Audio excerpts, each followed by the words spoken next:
Hello and welcome to episode 109 of Critical Strike. I'm Kyle, and with me, as always, is Josh. No. Wait, where the fuck is Josh? Oh, he's watching hockey. With his dick That's out. right. And Bill. Hi.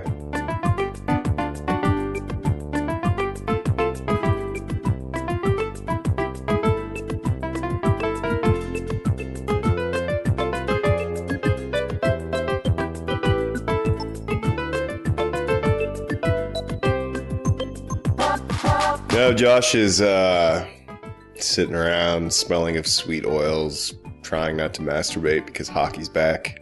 Hockey! You know what? The good for him, because he was kind of bummed out that the season might not have gone through. But now it is. So now he has 45 super-ass intense games to watch. Yeah, At least. I guess. There's not a lot of intense hockey games except when they fight. It's mostly just the same thing all the time. I'm sorry, Josh. Oh. No, I don't think I that. think Josh is going to disown you now. No, I know. I actually really enjoy hockey. It's good stuff. I just don't care enough to watch, follow, or do anything with it. But randomly, when I go to the amateur games, If it's on the TV and the remote's out of reach, I'll lay down I there would and watch honestly it. watch it then. However, I doubt that I would ever stop on a channel that would be playing hockey. Unless there was a fight broken out. Yeah, then I would stop. But then I would move on. Like, I would be more likely to stop the channel on The Real Housewives of something before I'd probably sit around watching hockey. Get out. No, really. Just leave. There's boobs and stuff. No, really. I'm not kidding. I watch it on mute all the time. I bet you there's one on right now. I could turn it and watch boobs and stuff while you talk about things. I don't know how I feel about that. Well, probably you should feel pretty good. Kyle, did anything fun happen to you this week? I can't take Nancy to a movie. Yeah, I was going to ask you about that. I'm glad you put that in the outline. I thought that was just like a witty Twitter joke, but it turns out... No, it actually happened. Wow. It's really simple, Kyle. Like, they tell you the number of the theater, right? So, okay, here's the story. Nancy got angry at me because I went to go see The Hobbit on opening weekend.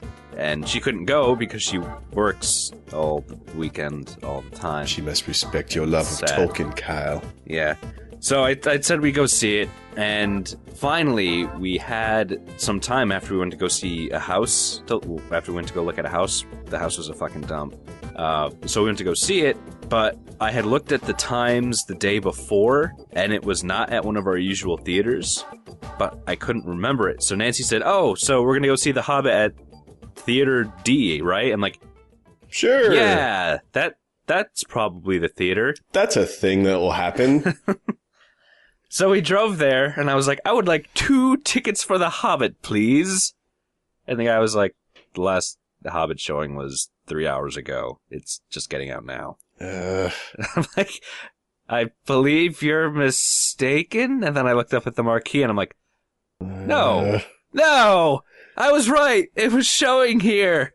Oh, God. No. And so then I had to pick up my phone. I'm like, oh, it's actually the theater that's an hour away from here, from where we are now, and I'm a fucking idiot because I can't read and remember things.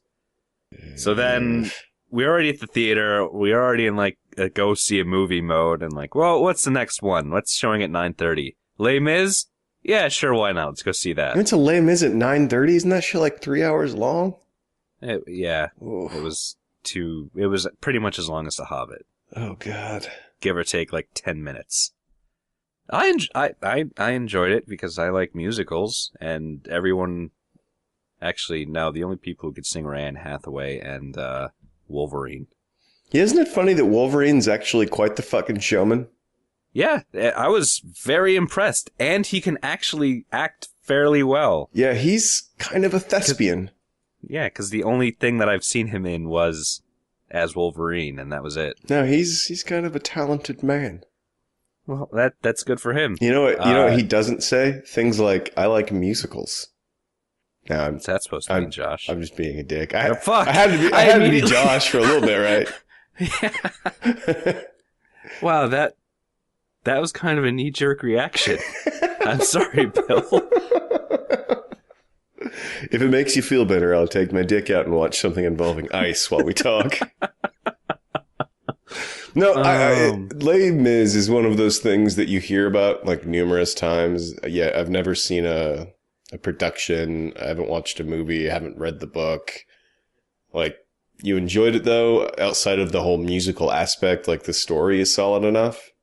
Yeah, well, it's based off of the book, which is a lot of depressing things happen to fairly good people, and you feel sad about it. Yeah, it seems like something I could never get through. No offense to people that enjoy it, but I know myself, I wouldn't stick with it. And then pretty much so throughout the entire movie, I was like, I'm sorry, Nance. I'm sorry, because I don't think she enjoyed it. You know what's funny about these French people, Kyle? They got really small feet, and they're not short, because this isn't the fucking Hobbit. Oh, God. Seems like Anne Hathaway should have some sort of, beard. Oh, wait a minute. She's not a dwarf, because this isn't the fucking Hobbit, Kyle. Well, I mean, maybe, if she didn't like it, she didn't like it. Yeah, it did have one redeeming factor, because the movie had the most brutal suicide scene I have ever seen. Ugh, really?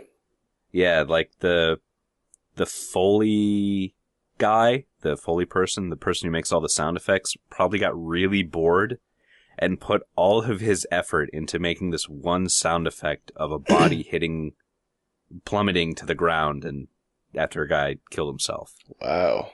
Yeah. You think he threw off some pigs off a building or something? Did that, smashed up some celery and stomped on some chips and threw some filters on there. It was like everyone in the theater just went, oh! Wow. That's pretty dark and bad. Yeah, it happens at the end of the movie, though. I had a sound effect Friday, in fact, yesterday, that was the first in my life. Was it you shitting your pants? No, that would be a much funnier story. We would have brought that up by now. But I've been growing this fucking man beard for, honestly, I think I'm approaching 3 months now. So it's like a fucking beard. And I came around the building into an alley at work, and the wind was blowing real hard. And it turns out I can hear my beard. Oh, you can hear the wind blowing rustling. Yeah, it was amazing. Now I can't cut it. I was thinking about cutting it this weekend, but after knowing that I can hear it, this fucker's around for at least another month of winter. It was really cool, Kyle. I will never be able to do that ever. What do you mean? I can't grow a beard, and 2, had I the ability to grow a beard, it would not be allowed. Oh. Nancy likes clean-shaven men. And I'm more than welcome to accommodate that. Is that why you have a fucking blade fetish with your face? Is it like a response to her love of smooth baby skin? I guess partially. I just think shaving with a straight razor is fucking awesome. And horribly slow and dangerous. Because you cut yourself the other day. Well, it's because I was stupid and I was trying to rush, so I was kind of mauled my chin. Yeah. Yeah, not for me, buddy. I'll stick with technology on that one. I know you think it's cool and all, and it is kind of badass. Because I would even take it as far as having one of those leather belts to do that thing, whatever the fuck that does. Is it like a form of stropping? Is it like a form of honing? What it does, so you know how a knife cuts, right? There's microscopic serrations along a blade. Yeah. So even if you have a perfectly smooth blade, there's actually microscopic shards that saw away at stuff. So when you strop it, you actually bend all those tiny razor sharp edges back into place. So you're not sharpening it, you're just kind of... Yeah, you're honing it. You're putting the blade back where it's supposed to be. Yeah, that's what the stick thing that they do with blades in the kitchen is, Kyle. Yeah. Except the leather is fine enough that it can actually catch the things and put them back where they're supposed to be. You have one of those, don't you? I do. Man. Do you shave with no shirt but still your suspenders? I think that's how you should do it. No, I usually just shave when I have the towel on. Yeah. Because I get out of the shower and shave. Yeah, I don't approve of that, Kyle. Seems like it needs to be a scene from the Gangs of New York every time. What about a mustache? Will they let you get away with a mustache? You don't want to see me in a mustache. Is it all rapey? Is it rapey, Kyle? It would be a rapey mustache if I let it grow out.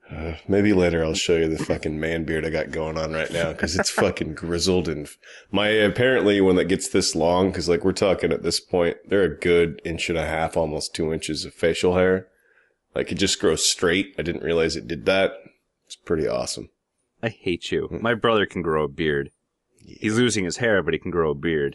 Yeah, I'm thinking I'm actually going to trim up the sides and start drawing everything to a point in the chin like a biker. I just need like an intimidation factor throughout the rest of winter. Oh, you're going to have one of those fucking ugly-ass chin straps? No, I'm just going to taper it so that it comes to a point. Oh, okay. Just ever so slightly grooming it so that it's not just one massive build of hair, that it just kind of is a bit more angular, we'll say. You should just let it go fucking crazy and then just braid it. No, but it is at the point on the chin that I can grab it with a fist and I could put a rubber band around it. It's getting there, Kyle. And it makes noise now. Now it's like its own thing. Sorry, Josh. Oh, so there's another 15 minutes. That's 35 minutes. We're supposed to talk about stuff. Yeah. Yeah. Video games. Do you want me to go first since Josh always makes you go first, or do you like that spearheading of the podcast? Well, I'll go first. I'll talk about Walking Dead since you've played it. Okay. And then okay. So, Josh gifted... No, just being Josh. Go ahead. Okay. Josh gifted me The Walking Dead, and I called him an asshole. But anyway, So he gifted it to me, and I played it, and I've only been able to play episode 1 because I'm kind of scared to play the other episodes. Really? Yes. What did you think of it? Like, scared in like a way, like, could this possibly get worse? Or like, wow, this is actually not what I was expecting. Well, it's... I don't want any more people to die. Oh, well, that's not going to be an option, Kyle. I know, but it was really good. It blew my mind away. How good it was. Yeah, I was shocked, dude. Like, everyone kept telling me to play it, and I'm like, it's Telltale, fuck that. It's kind of something of its own. Like, I want them to take this and keep going further with this type of stuff. Because it's good. I know, just the characters... Well, okay, so the art style they went with allowed them to do a lot of subtle facial expressions in the game. Yeah. So you could see, when, I forgot his name. Lee was like, oh, I'm scared, and now I'm happy, and I'm pensive. Now I'm angry. Yeah. The thing to consider, if you enjoyed the first one, it gets much, much better. Like, the first one is to me, like, it sets the stage, and there's some weak points later on, but, like, it gets really good. Really, really good. And the story is pretty solid, and, like, you don't quite understand yet, but the little girl, she's really what the story is about. And she kind of acts as, like, your moral compass. Compass. I had figured that. Yeah. Because you feel bad, like, I don't want to upset Clem. Like, it's just this fictional thing. Yeah, exactly. But you don't want to upset her, because she's really nice, and she's a cute little kid. I'm not going to tell you your parents' stuff. I think the game actually reinforces that by doing the quick action conversations. Mm-hmm. So it's like, oh, fuck, I don't want to upset the girls, so it reinforces that you're not going to go, your parents are dead. Forget about them. And you're like, no, they might come back, so we'll keep this walkie-talkie. We'll see, Clem. They'll meet us. I mean, you made it, right? Yeah. Yeah, I mean, there's things that are to be desired in the actual gameplay, quote unquote, of it with, but it's not about any of that. It's more about just taking in the story. And I'm still just shocked how much I enjoyed it. Like, that was my game of the year last year. I loved it. Yeah, I wish I'd played it earlier. I would have probably made mine. But I have to ask you a question. Who did you choose? In terms of... the two life choices you had to make. Which one was that? It's been a while since I played the first chapter. Man. So the first one was on the farm where you had to choose between the farmer's son, or duck. I went with the kid. I also went with the kid. Well, the way, I like those dystopian futures and post-apocalyptic stuff. So, like, in my mind, like, it's just kind of predefined that always the children are now the only valuable possession. Like, everything evolves around keeping them safe because they're the future. Oh, I didn't think that at all. I went, farm's compromised. Let's save the kid because the father has a boat. Yeah. I didn't think of it that much. I think it's just knee-jerk for me. Like, I default to the kids always.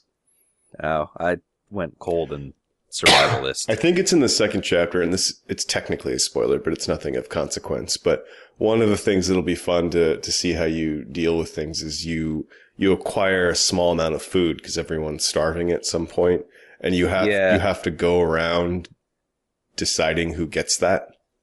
And it's a video game, and you're like, who gives a shit really? But at the same time, like, you put actual thought into it. And not very often in the video games that we played, do I ever put proper thought into how I want this to play out. And it's really great. Just really great stuff. I'm glad that you're playing it. Did you let the woman live or the guy with Asperger's live? Lady with a gun or the TV repairman? No, I saved her. Yeah, I also saved her. Mainly because she had a gun and knew how to shoot it. That was my exact logic on it. I mean, that was for me, like, that's where the whole Telltale kind of really stuck its head out when you're in that little pharmacy and whatnot. But there's not a whole lot of those scenarios that kind of get away from them a little bit. Where you're just... I actually enjoyed that. It's like, I've got to figure out how to do this. I didn't hate it, but there's not as much of that as you go forward. Okay. And there's not, like, I was kind of like, isn't the first chapter where there's, like, kind of a stealth mission, I guess we can say? Yeah. In the motel when you're trying to rescue the lady. Yeah, I was nervous they were going to do a bunch of that, and there's not. Like, they kind of keep things fresh throughout. I'm anxious for you to get through it because it gets much, much better. And if you thought those choices were hard, those are nothing. I know. That's exactly why I'm like, I don't want to do this again. Yeah, I wish Josh would have played it a little bit more because I think somewhere in there is stuff that he could have enjoyed. Because I think it would have been one of those games that Josh found himself liking by surprise. Yeah. As you get farther into it and inevitably finish it, which is at this point, if you like the first one, it's impossible for you not. We'll have a conversation about, like the way that BioWare has just fallen apart and became this other thing now. Like, I like that this type of storytelling can exist, and I like to think that they're going to do cool things with it. Yeah. It's kind of seeing how many different endings there might be based on people's disposition towards you, or how much, like, where things will go. Because every time you do something good, it's like, oh, Clem noticed that you were worried about her safety. Yeah. You showed what's his face, Lenny? It's Lenny. I don't know that guy's name. No, it's Lenny. You showed Lenny that you cared about Duck. Yeah. Like, it bloats out towards the middle and then it fine-tunes towards the end where, like, the endings, that was one of the, if there is a criticism that there wasn't, like, vastly different endings, but, they didn't probably have the budget for that. But a lot of those things do come into play, like what you did here and what you've done. And it'll be interesting to see the choices that you make and whatnot. Yeah. Glad you like it. Because it would have been difficult on this show if both of you hated it. I made it to 0.4 hours and it's terrible. Yeah. I don't see how Josh could immediately hate it. There was 0.4 hours is what? 25 minutes? Well, like the way 23 minutes? in my mind, the way you were just getting out of the cop car. Yeah, that's what I was going to say. Like, I don't think he actually got away from like the cop scene, which is where the game doesn't even start until then. So like, I think he was just like, I don't like cops. Fuck this. Black guy. I'm out.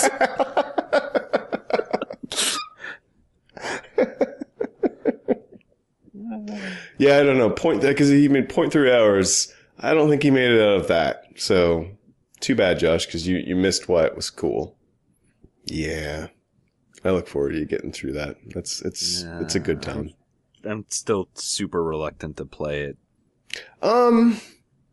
No, don't be. Because, like, it was, because Frona didn't see the first chapter. Like, that's the only, or the first episode.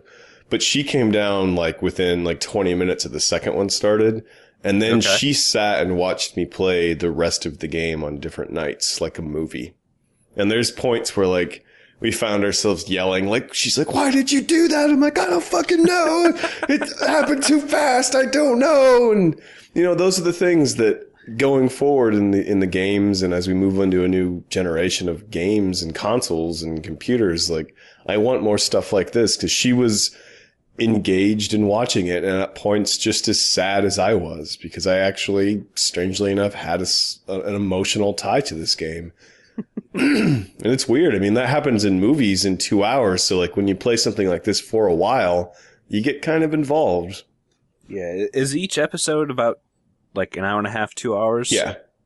Okay. There's one in there that seems a little bit longer than the others, but for the most part, like, we would sit down at, 7:30, 8 o'clock, and then play through it. And she would just sit in the office chair on the couch upstairs and just kind of watch. Because the bonus is there's not a lot of that, point and click shit. So, like, the first chapter, there was more of that. And so that's not as fun to watch, but throughout the rest of it, there's not as much. And, you can kind of just watch it almost like a TV show. It's good, it's good stuff. Good stuff. I like how at the end of each chapter, it tells you how many people made which decision. Yes. I thought that was really cool. Yes. For the most part, the numbers are probably 60-40, but there's a couple random ones where I found myself in the deep minority. And that's probably my favorite part about it, is knowing that, wow, I made the choice that others wouldn't. You guys are pussies. Yeah, I don't know. It's good stuff. I like that story a whole lot better than the TV show. I'll tell you that. Yeah, well, the comic was good, and then it fell apart, like, within the second trade, or the third trade. I made it to... They're at the prison. Yep, that's right where it tanks. Yeah, I just, like, for some reason right there, I just kind of... all of the interest I had in it just bled away. I don't really care what happened at all. Like, things got a little odd. Like, there's the guy that's not in the show that ends up killing, like, some people in the prison. And that was kind of interesting. But after that, I just lost complete interest. Yep. David said the same thing. Like, it just goes to hell after that as well. So you're not missing anything. Yeah, I'd stopped reading it. I'm like, all the cool parts of this being a zombie comic just went out the fucking window. Yeah. Bah. Well, I'm glad you're liking the game. Stick with it, Yep. Play it, don't worry about it, and you're in for a pretty good ride, because, most people last year that played it, there's very few that didn't really enjoy the time they spent with it. And that's sad. Josh, you're a sad person. Yeah, you kind of are, buddy. 0.3 hours. It's really sad. You didn't even kill the cop that you apparently didn't like. Spoiler.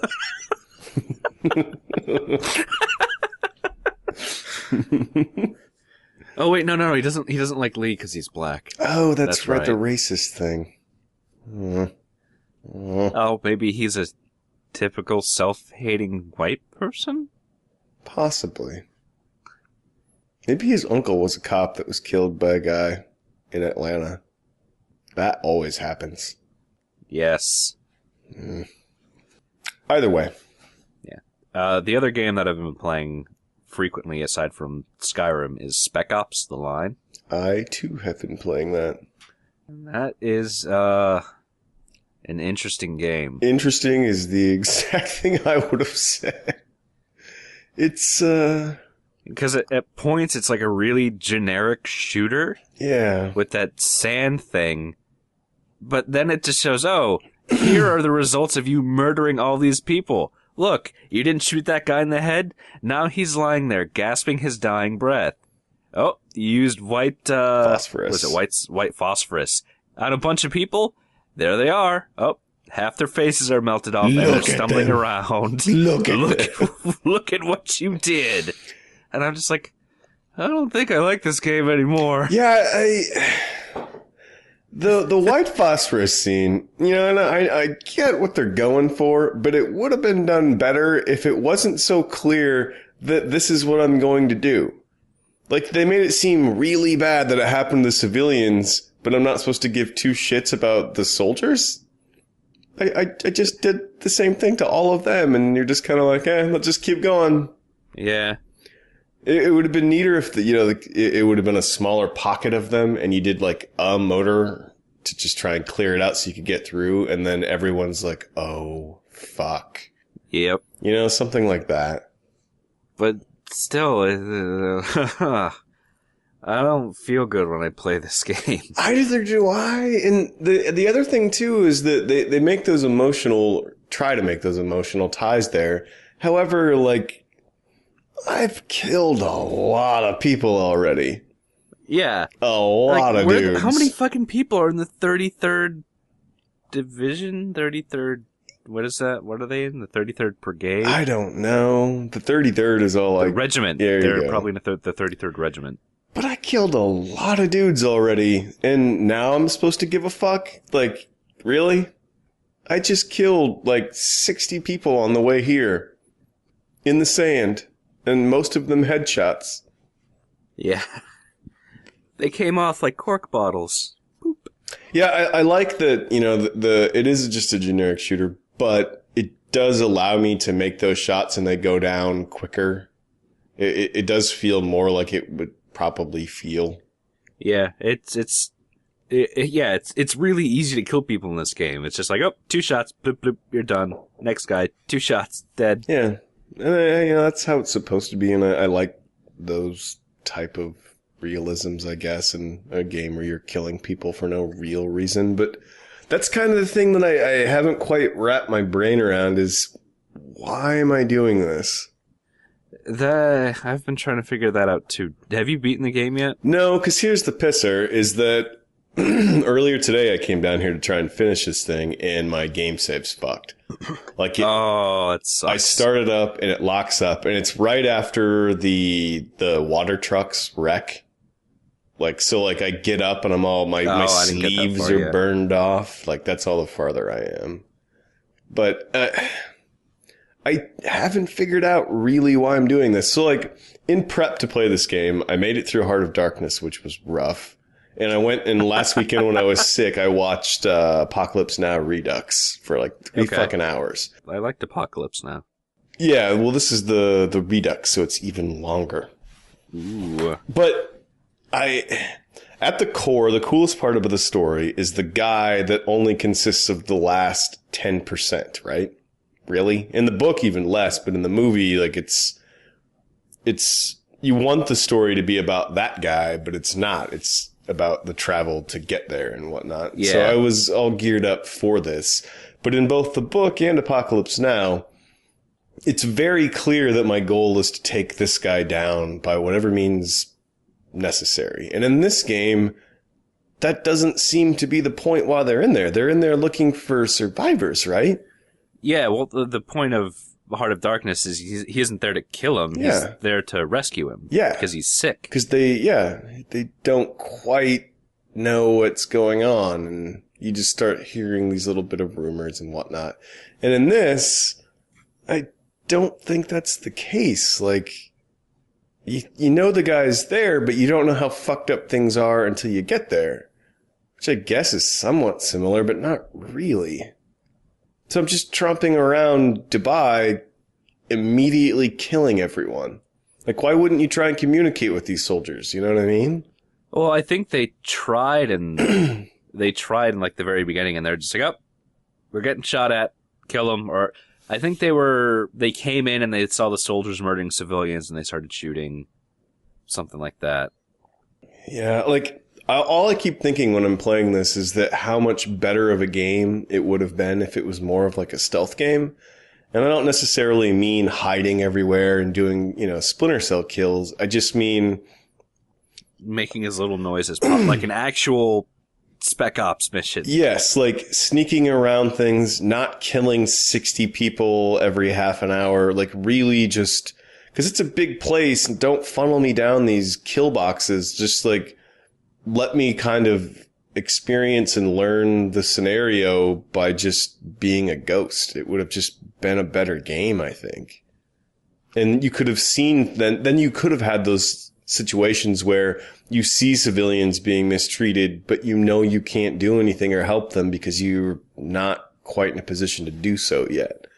I don't know. Because it's just, like, there's the one level where you're in, like, I don't remember. It's like almost like a mall where there's a bunch of levels and you're working your way down and you kill... Oh, yeah, the hotel. Yeah, you kill, like, 50 people in no time. Like, there should be soldiers everywhere if I'm killing this many people. I don't know. I don't dislike it. Do you dislike it necessarily? I don't dislike it. It just makes me feel uncomfortable. Yeah. They did do... Which I think is the point. Yeah, but I don't think for the right reasons. Does that sound bad? Like, the one scene that I felt bad was right, with the white phosphorus, where the guy's like, oh, we're trying to help them. And his face is melting off, and you're like, oh, fuck. You're it's like, all blacked and, there's blood coming out of the cracks in his face. Yeah, that was really well done. And if, I had spent the last half an hour sneaking around and slowly making my way and then some shit happened badly, that would have been much more powerful. I don't know. The whole thing, it's just a weird experience. Probably going to have to replay some stuff in order to get a game save that works, but I plan on continuing, I guess. Like, how far are you? Chapter 10. Yeah, I don't know what that means. It's right after you realize Kurtz is alive. The general, I think his name is Kurtz. Yeah. Or that's the guy in the story. I'm mixing it up. It doesn't matter. We talked about both of them. Or is that... Kurtz is also in Apocalypse Now, too. Yeah. I just found out the general's alive, and he's actually the mastermind behind it, and he gave me the choice I had to make whether to kill the thief or the soldier who accidentally murdered all the thief's family. Oh, yeah. See, that was a little forced, but I like things like that. Did you kill one of them? I killed the soldier. He needs to know. I just murdered the snipers. Oh, you could do that? Yeah. Yeah, I like sending the message that I'm killing your men, and then I'm going to kill you. That was my thought. As I stared at them, I was like, nope, soldier's going down. He murdered his family. The other guy may have stole water, and in your fucking weird society, maybe that's a pretty bad thing, but this guy killed the guy's family for no fucking reason. Yeah. He dies. Yeah. I mean, I guess things like that are, that's the kind of stuff that would be better if you weren't killing 50 dudes every half an hour. It's like, yeah, you walk 2 minutes, and then you're bogged down for 15 minutes while you murder wave after wave of guys. Mm-hmm. And it would have been better, too, if you would have had some sort of, like, if there would have been, like, a resistance cell that maybe you kind of fell into, and they kind of... Well, there sort of is with the CIA. Yeah. But, like, the culture of the Middle East is pretty thick, and you could have had them be, like, some sort of, like shadow warriors tromping around the city, not making a sound and that kind of stuff. And I think it would have been a better game. I don't know. There's one thing that does really piss me off about the combat. The fucking soldiers in the armor. The what? Like the heavies. Oh, yeah. I save sticky grenades for those cunts. It's like you took 5 sniper rifle shots into the face. Yeah. I blew off your helmet. You should be dead. Yeah. That's part of that where they're still just trying to be a generic shooter to sell copies. Yep. Because I remember the lead up to this game and listening to some of the interviews, and it's just not what I was expecting But I don't like, I think this game is one of those love it or you hate it games. Hate it. And I think I'm closer to liking it than I am to disliking it, I guess. But I think if you're going in kind of expecting a Call of Duty game, it's very clear why you don't like it. Because it's not. But it tries to be, sort of. I don't know. I just keep expecting where I have to drive a tank for a while, to just pop in there. Oh, I think that's why they did that over the head, you're shelling the dudes. It was making fun of Call of Duty 4. Or at least it was showing... Because isn't there, like, in Call of Duty 4, there was that mission where you're in that bomber, you're killing the tourists. Oh, yeah. Yeah, maybe. One of the coolest things about it is I snapped a screenshot and it crashed, so I didn't post it to Steam because I don't have the brains to figure out how to get that back through on there and whatnot. But when you are dropping the white phosphorus on them and you're looking at the computer screen and you have a reflection of your own face. Yes, that is awesome. That is really powerful stuff. Like, that's probably my favorite part about the game. That was really, really well done. It added a certain level of story to it. Like, you're seeing... Look at what you're doing. Look at it. I don't know. As long as I can get the game save going again, I don't have to completely restart. I'll finish it, but if I have to restart, I think I'm just gonna... I'm out. Can I send you mine? I don't know. It just keeps failing at the same point when I start it, so I'm assuming it's the game save. I don't know. Did you check your Steam... blah, blah, blah, blah, blah, blah, blah? I don't know. You can check if the game's fucked or not if you right click and check the game cache, I think. Something like that. Really? That could be it. Yeah. I will do that. And if not, maybe it's one of those things. I need to order a new video card here very shortly. And maybe it'll just work better when that happens, similar to Sleeping Dogs that I can't play either. Yeah, you right-click on it, you go down to Properties, you go to Local Files, and then you verify the integrity of the game cache. I will do that. Maybe that'll fix it. That would be great. Because I did a restart and it failed in the same place twice, so we'll see. I hope so, because I do kind of want to finish it at this point. Because the book and the movie, the book's ending's different than the movie ending, and I kind of want to see what they do exactly. Yeah, well, because the book is, here's how I got this awesome position. My predecessor died in a terrible way. Yeah. Because I guess that speaks to one of the problems with the game is that I don't, again, really know what's going on. So, is he a bad guy? Like, I don't really even know what he's doing. He's just stayed there? Does that make him a bad guy? Like, yeah. I don't know. I don't know. We'll see. I think the end will either make or break the game, as shitty as that is. And I think there's a couple options for the ending as well, so that could help. But I don't know. Like, I'd like it ending with you talking to his wife, making some shit up or something. But I don't think that's going to happen. Bah. His last words were of you. Oh God, I feel terrible for saying that. He spoke of your love. No, he didn't. Oh, bollocks. That's about it for you, eh? Yes. Sweet. Insert hockey music.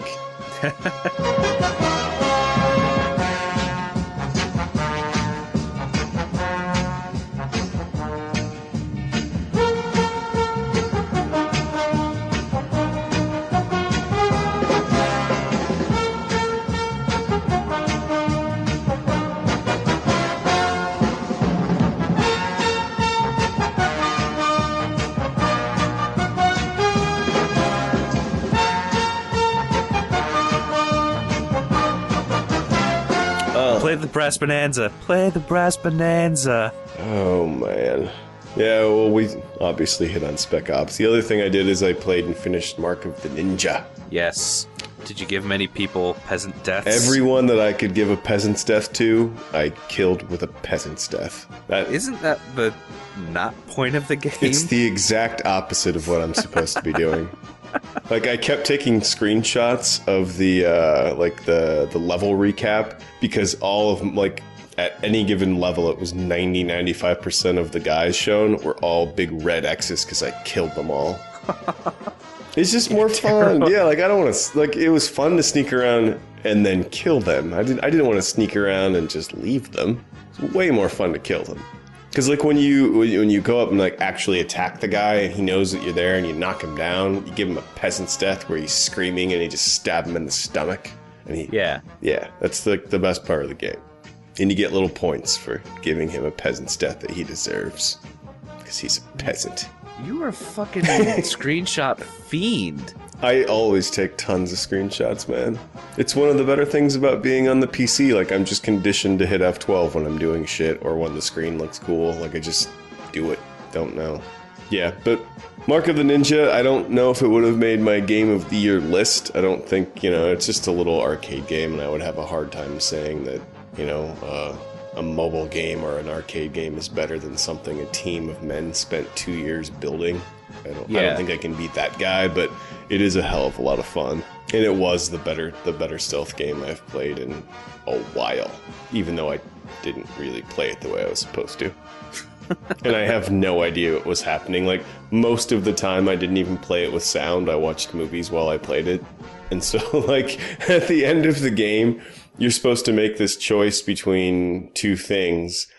And because I wasn't in any way hearing anything they had to say, what I thought I was choosing was actually the opposite. And I had the bad ending. Yeah. But, oh well. It's fun. I got it for like $7. It was just fun. I got to go around as a ninja and just mess stuff up. It's a good time.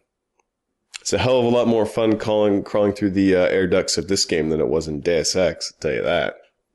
You leave Deus Ex alone. Yeah, that was a good game. Yeah, I sneak in that dickhead comment. Yeah, I don't know. The story, some other ninjas or someone wronged you or the head of your ninja crew wronged you. I don't fucking know what was going on. I literally didn't pay a moment's attention to any of that. But if like you can score it cheap, it's something that's just fun to play on like a Saturday afternoon. And you could be all, stealthy and not kill people. But I encourage people to not play that way. Sneak around, set up your traps, and then murder away. Yeah. Not a ton to say about it, though. I'm sorry. Well, you did talk about it a lot, I think. Last time? Maybe. I don't know. Yeah, if anybody has a connection with me on Steam, you can go through my screenshots of it, and you can see some of the level ends where it shows just how much I totally didn't play it the way they wanted to, but I kind of hope there's another one. These are the guys that did Shank. I didn't care for Shank, but there was a sequel to that, so I would enjoy a sequel to this game. Like, I think it would be really, really fun if they could find a way to make some co-op levels where you and another ninja are working together. I think that could be a shit ton of fun. Because, like, I would be playing with Josh, and we'd be setting all this stuff up, and then I would totally wreck it, and hell would break loose, and then you spend 5 minutes meticulously planning your moves, and you're just like, oh, fuck you. Looks like you gotta dole out some peasant deaths, Joshy. That kind of thing. Could be a lot of fun. Other than that, that's pretty much it. I'm at the point now where I have to decide if I want to start Hitman or if I want to start Dishonored. Seems like Dishonored might be the way to go. Go Dishonored. It's short and sweet. Yeah, and since you've played it and Josh is playing it, maybe by the next time, if there's not a hockey game on, maybe he'll be here and then we'll discuss things. Although it would be really fun if I played it 0.3 hours and didn't play anymore. But that's 0.3 hours. I don't even think you've gotten any powers yet. Probably not. You're just finishing up now she just gets stabbed in the stomach. Now she's dead. Now you get blamed for the murder for no real reason. Well, you're wearing a mask, aren't you? No, not at that point. Oh. That's before you get dishonored. Well, that's disappointing. I suppose the other thing that I'm almost done with Dune. Very close. Really? Yeah, I'm very close to the end of Dune. Do you still hate it? No. I don't think it's, I guess I can see why it's, held at such high esteem as like the classic and all of that, I suppose. I don't love it as much as I kind of anticipated going into it, but it's okay. Are you actually reading it, or are you listening to an audiobook? No, this is audio, which makes it much more tolerable because there's multiple actors and they're British. I don't think I would have made it if I wouldn't have been going the audio route, because there is some goddamn boring sections, mate. Really boring. Here's this primer on intergalactic trade and travel. Yeah. Like, I'm just like, oh, give me with the minutia. Oh, God. Let me drink it. Well, those are the spots where I can just kind of zone out and not completely pay attention, where I would just be skimming pages anyway until it got back to what I wanted to see or wanted to read. Like, that's how I got through the first Song of Fire and Ice book. Because I can't read his books, man. I just start skimming, like, I want to get back to a spot that's interesting. And then you start skimming and you're like, fuck this chapter. And then I'm like, where's the next imp chapter? Yeah. That's 200 pages from now. Fuck this. Oh, man. And later on in the books, he just goes off and off and off, and nothing really happens. Yeah, fuck that. Except in the last few pages, then a whole bunch of shit happens. Yeah, you and Steve both have somehow had the wherewithal to get through that. I don't know how. It's fucking dreadful. Every time on Reddit and I see I am the guy that says, no, don't read those books because they're goddamn terrible. They're just terrible. I don't know. Book 5 especially was 900 and some odd pages of nothing. God. Followed by 50 pages of the biggest reveals ever. Yeah, I'm just gonna watch the show. I haven't watched the second season yet. I think it's almost out on Blu-ray, and I'm just gonna do that and then maybe get HBO for the month and a half, 2 months that it's on TV. I just can't do it. I don't know where I'm going to go next. I've got a list of books that I could tackle. I don't know where I'm going to go next. I don't think I'm going to stick with that Shadow and Claw. I'm really bored to tears, Kyle. Oh, okay. Did you, I'm going to try and finish the first book, even though it's 1 and 2 together. I'm going to... Oh, man. Nothing happens in the first book. God. Nothing. Well, the worst is that, like, he starts telling a story that I'm slightly starting to finally get some interest in, and then he just, like, trails off nothing to do with nothing, and then just never goes back. Like, he starts talking with the two guys that he meets in that inn, like the big giant guy and the other guy. And you start thinking that it's going to be interesting, and then they're just gone. You just there's a lot of crazy shit that happens with those two guys later on in the series. That's Bar. So those come back in other books? Yes. Oh, sweet Jesus. So basically they were there to set them up for other books? Yes. Oh, fuck that. Not gonna happen. God, what was that guy's name? Bar... I don't remember. That's those tidbits where I start catching an interest, where he's starting to tell kind of the story that I want to read, and then it just goes back to just dribble, and you're just talking about nothing. Yeah, oh god. From what I remember, like in the later books, he does he writes about slight hints and stuff that reveals things about characters in like the first book that make you go, oh, what? Fuck, really? Fuck, Jesus. Yeah. It like I can't. I literally don't care in the goddamn slightest. Just wait until he has another person living inside of his head because he drank her brain water. Is that in the first book or the second? See, I can't remember. That's somewhat interesting. I like things like that. I'll probably just end up on the fourth book of the Dresden Files. I don't care how shitty Pulp Fiction it is. I find them to be entertaining and enjoyable. They are popcorn books, and they are delicious. Yes, that is exactly what they are. But I just, for some reason, find them to be very entertaining. They're just rubbish, but I love them. They're very entertaining. Book 5 isn't that great. Flesh Masks. 5 is the one you don't like the most, right?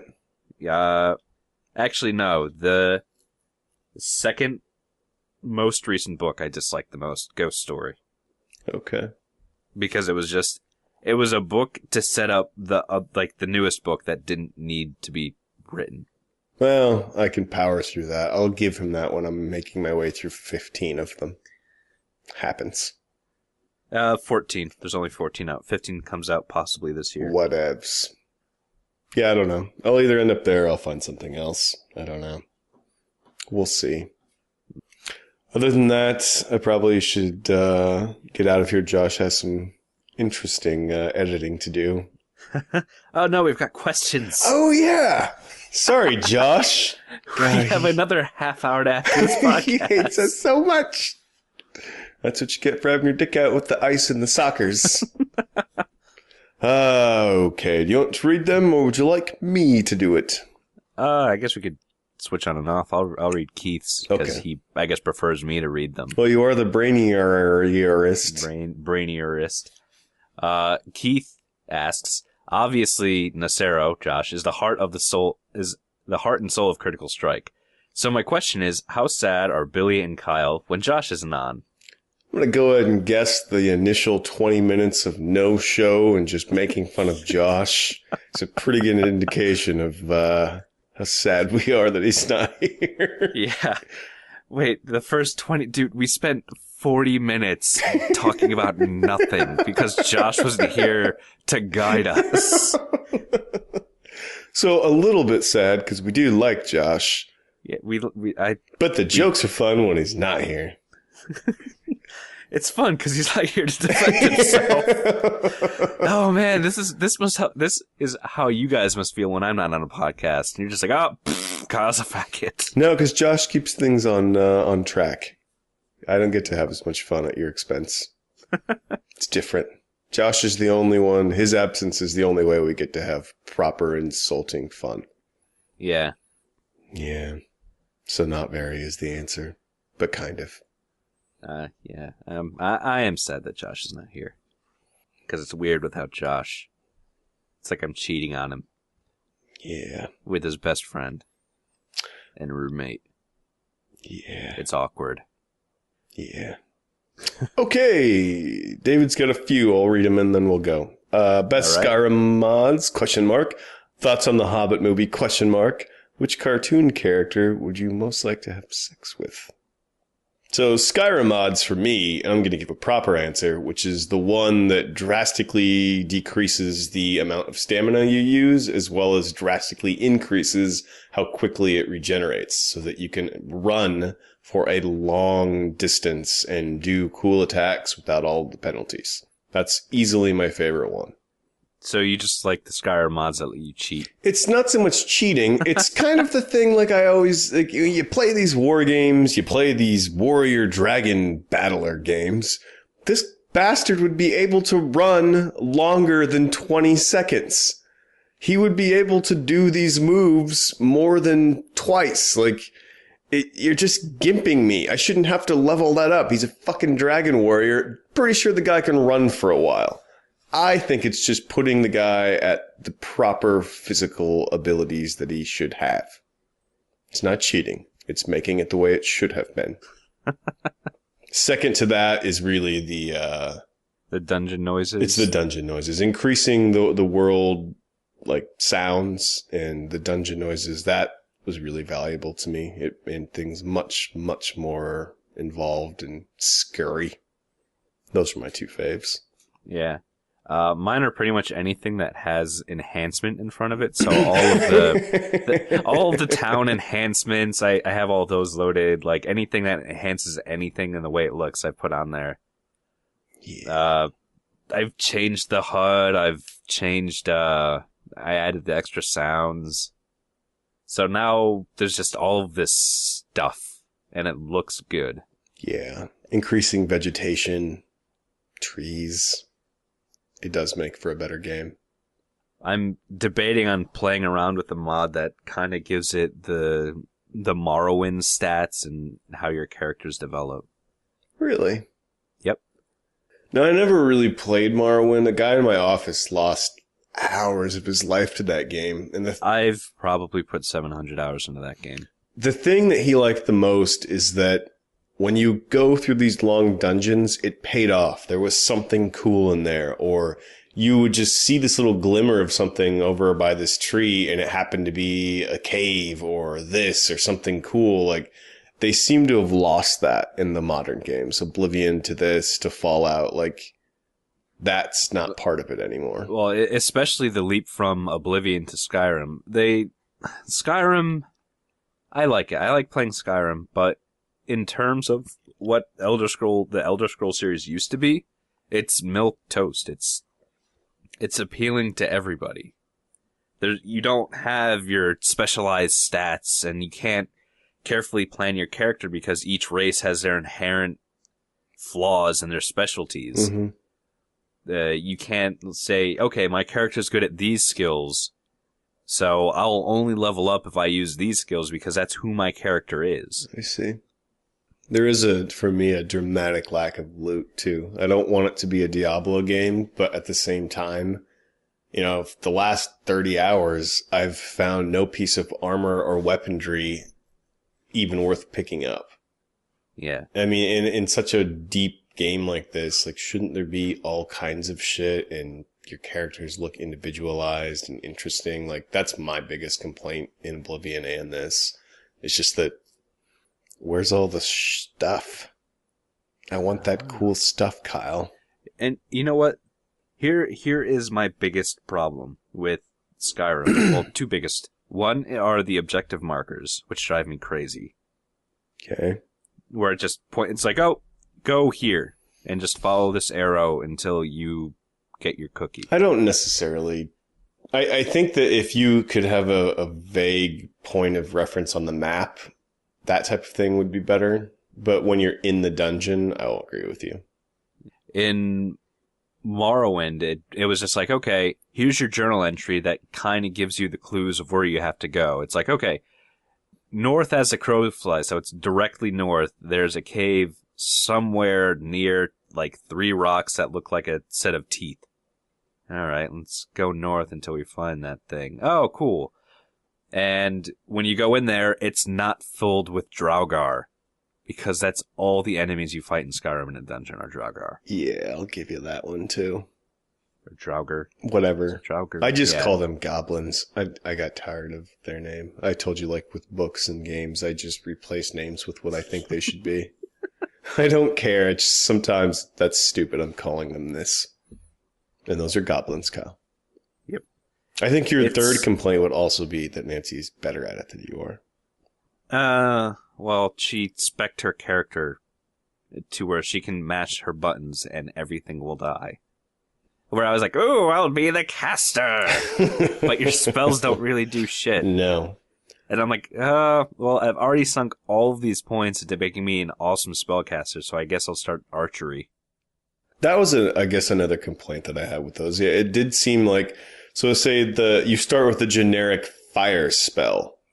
Shouldn't there be like 10 levels of that gets way more badass instead of just the same fucking thing? Like, that's some of the mods I put in, which were just hardcore spells that in some ways break the game, but that's kind of where I should be at this point of playing for 90 hours. Yeah, in Morrowind, you can create your own spells, so you can make just this death ball that obliterates everything using the game, and it was awesome. Yeah, I wish that I would have played Morrowind back when it was then. When it's still... You could play it. You could play it right now and throw in fancy textures. No, but it's still shitty. It feels... I can't go back, Kyle. It's like when I see like Baldur's Gate on Steam. It's like, oh, that's neat. Not gonna happen. What? Don't you like playing D&D? I've never played that game, and after I watched a quick look on Giant Bomb, there's no way I can play that game now. Oh, it's because they're fucking playing 4th edition. Whatevs.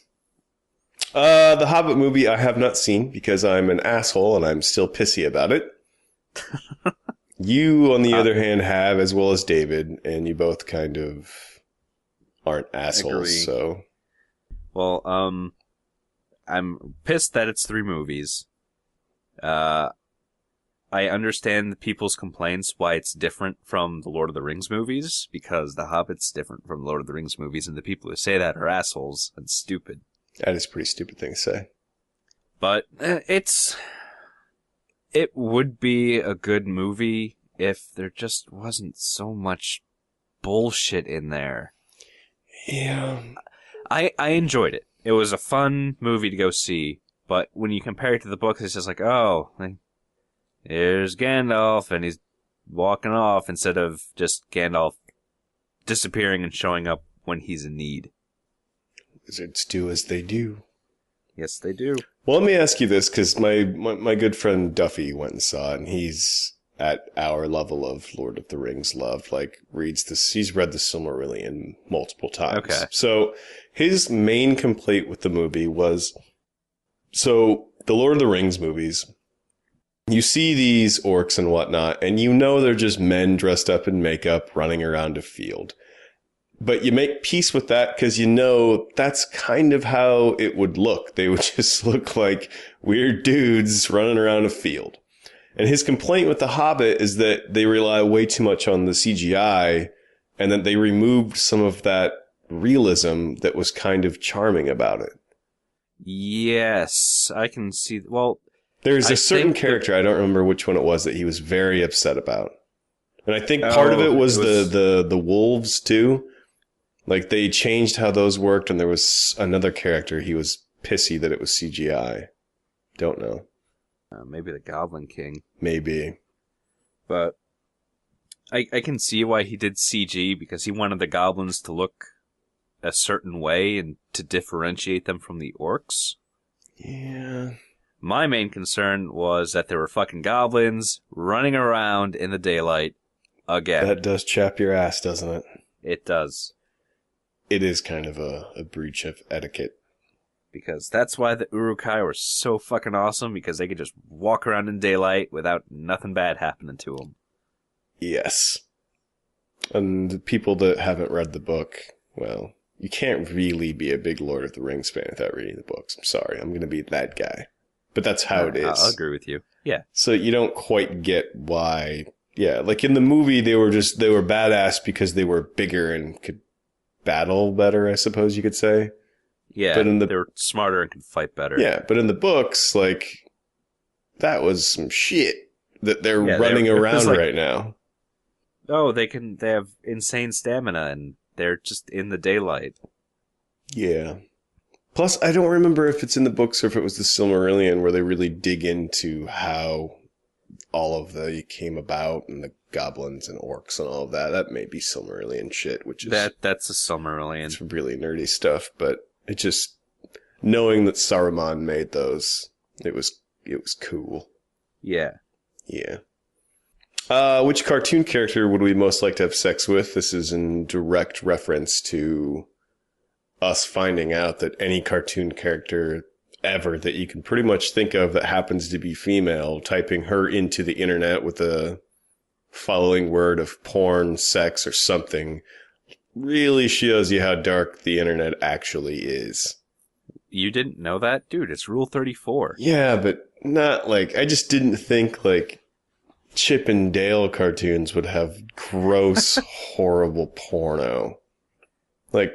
There's gross porno of The Little Mermaid. Like, literally gross, where they're tearing her arms off. Or she's getting eaten, and that's porn. Jesus Christ. And do you know how I know that? Because that was on a client's hard drive. Really? Yes. Why the fuck would you save that? It was in the cache, and he had formatted his hard drive. Oh my god. I don't know if I would have a cartoon that I would want to have sex with. I don't know. I'm sure there's something that I'm just not thinking of, but, you know, I don't know. I haven't thought about it. Yeah. I mean, there's easy answers like Lois Griffin or Jessica Rabbit, but yeah, I don't know. I don't. I got it. Helen Parr, missing the Elastigirl from The Incredibles. I think that would be entertaining. I will admit to some of those same thoughts, sir. Well, how could you not? You're a dude, you know? It would be interesting. Yeah. As long as she doesn't smell like rubber condoms. Oh. David also asked, you must have thrown that in, when does Asura's Wrath get good? I just got Diablo 3'd. I didn't throw that in there. Wait.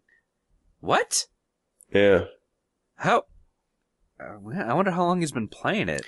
I don't know. Well, I don't know if he's quite the anime fan that you two are, and I was surprised that I liked it as much as I did, but I know he didn't like the first chapter, and I was like, no, you got to get out of that to where, you know, your wife dies or whatever. That's when things get, you know, that's when the game properly starts, we'll say. Yeah, when you're fighting your equals, when he's fighting his peers, that's when the game's awesome. Yeah. So I don't know how far he is. I don't know what Diablo 3 would mean because it doesn't have any kind of bullshit online. Oh, maybe it's because it got hyped. He got caught up in the hype and he bought it. Oh, that could be. Well, if you're not liking it by whatever point you're at, I'm going to guess it's not your cup of tea. I, on the other hand, loved pretty much every second of it. Yeah. Jesus. That's a fucking awesome game. Yeah. Yeah, I don't know. I was thinking of doing what Chia did and just watch the videos on YouTube of a playthrough. Just because it was just so fucking over the top. I kind of want to see the proper DLC endings as well. Wait, the one you have to unlock? Well, there's one you have to unlock, but I think like the actual endings are DLC. Yep. What? Yeah, that's that Capcom nonsense. Maybe I will have to YouTube it then. But the way I kind of made peace with that is I didn't see this game ever actually having an ending. Like most anime, they just kind of go and can stop. Yeah, like I whatever that ends up being, it's not going to affect my story in the slightest. I was happy with where it ended, even though the spider told me I didn't quite see it all. Ew, if you want to see what really happens. Yeah, because I was pretty close to being able to just get that, but I think I was like 2 chapter replays, and I was like, I don't want to go back and replay that. I like just seeing it that time. That was good enough. Yeah, for me. I think I was 2 away, and I tried doing it once. I was like, fuck it, it's not worth the effort. I'll look it up on YouTube. Exactly. Then I never did. Maybe I will do that tonight instead of starting Dishonored. I'm just going to watch that game. Well, we've probably sufficiently angered Josh at this point, and I would be amazed if anyone's still possibly listening at this point. This was an interesting one without being shepherded into the correct form. Yeah. Well, Kyle, do you want to tell them how they can get a hold of us? I would love to. You can contact us via Twitter like David and Keith did. You can shoot us a message. You can contact Josh at Nastro, myself at KR Dumond, or Bill at Billy Bill Black, and the podcast at Critical Strike. You can leave us a voicemail. Someone leave us a voicemail, please, at 909-C-STRIKE or 909-278-7453. I only ask that because then Josh has to do additional editing. Yeah! I also want that to happen now. Or you can shoot us an email at cstrikepodcast@gmail.com. I'm going to make Frona call in voicemail, but like with the phone in like a bucket so that it just is echoey and shitty.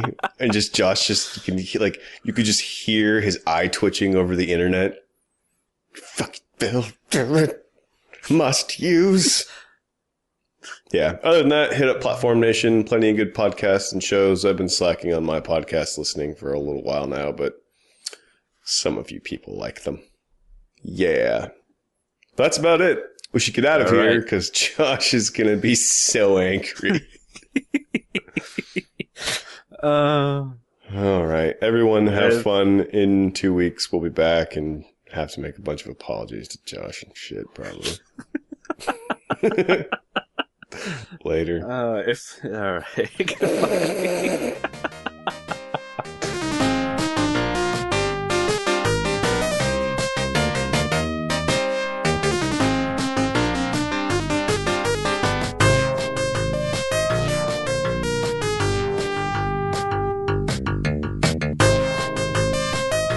I'm positive his dick's out right now. Like, it's just like he's been oiling it, getting it ready for the thrashing it's going to take all day. Yeah. Yeah.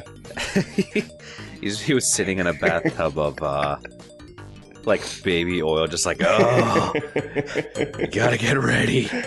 Gotta get ready. Tied on his little Kent skates to his balls and sets him on some ice. Come on, boys. We're going for a ride.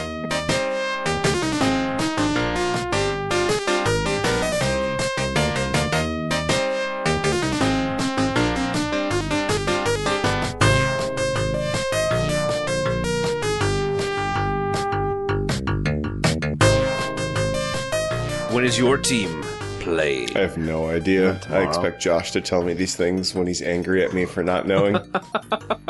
Your fucking team's playing. Did you watch? I don't watch. No, because you're a faggot. Oh, Josh, easy. Go fuck your face, Bill. It's hockey a national time. fucking treasure. Why aren't you watching? Do you know what they had to sacrifice to play?